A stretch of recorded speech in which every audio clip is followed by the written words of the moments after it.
I'm sitting here, soon to be 12 days to my 30th birthday, beginning my journey full-time in public programs at Socrates Sculpture Park. There is a huge tinfoil covered 30 sitting on top of a shelf. I saw them months ago, sitting on the ledge outside the park. I didn't work here then, but had my sister video me, holding them up and laughing. The circumstances had not lined up yet, but they would. Oh, how they would. I am a born and raised Long Island City child, but not just anywhere in Long Island City, right here. I was born in the year Socrates was founded by living legend, childlike spirit, and poetic maker person Marc de Souvero and his coalition of artists, workers, volunteers, and community folk in 1986.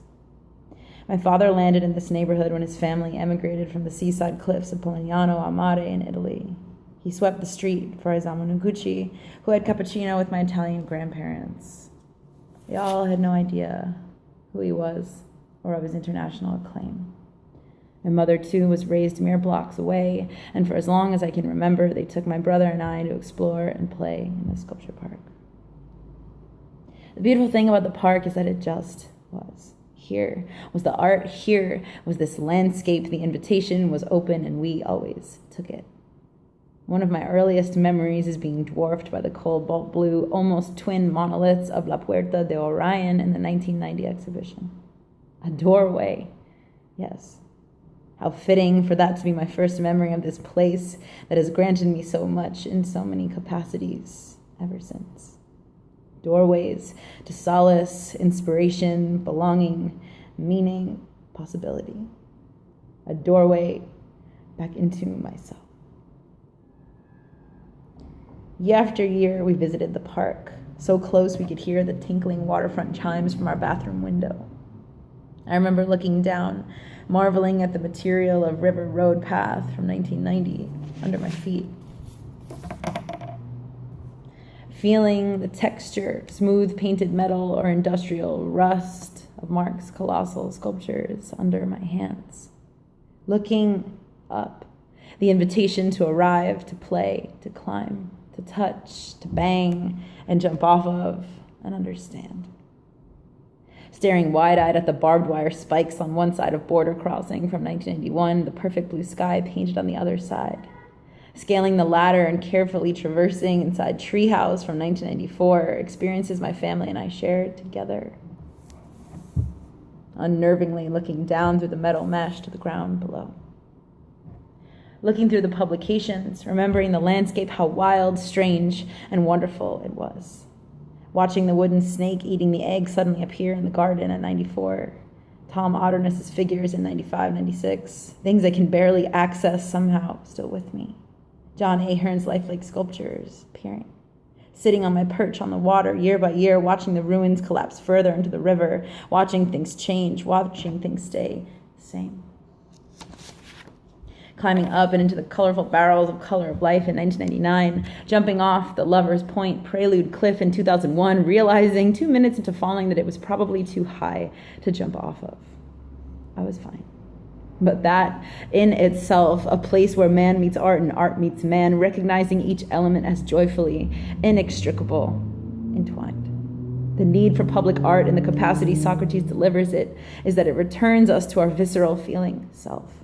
We are all a part of this land, this community. This is our shared space, our even playing field in which to experiment, test our limits, break down walls. As I got older, Socrates remained my safe space.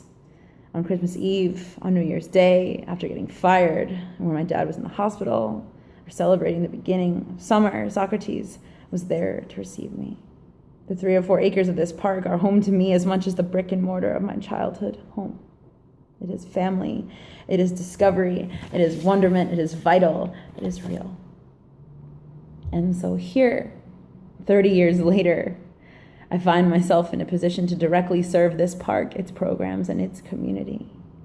I have always been an idealistic and optimistic person, but when I read accounts of Socrates' early days, something very specific swells in my heart right up to my eyes.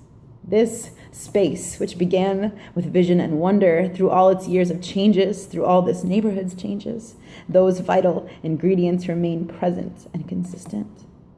There is a legend of Socrates and of Mark that feels so palpable to me that I can't imagine ever not feeling that specific heart swell when I think of it. Even though I wasn't there, I existed in this park's conception.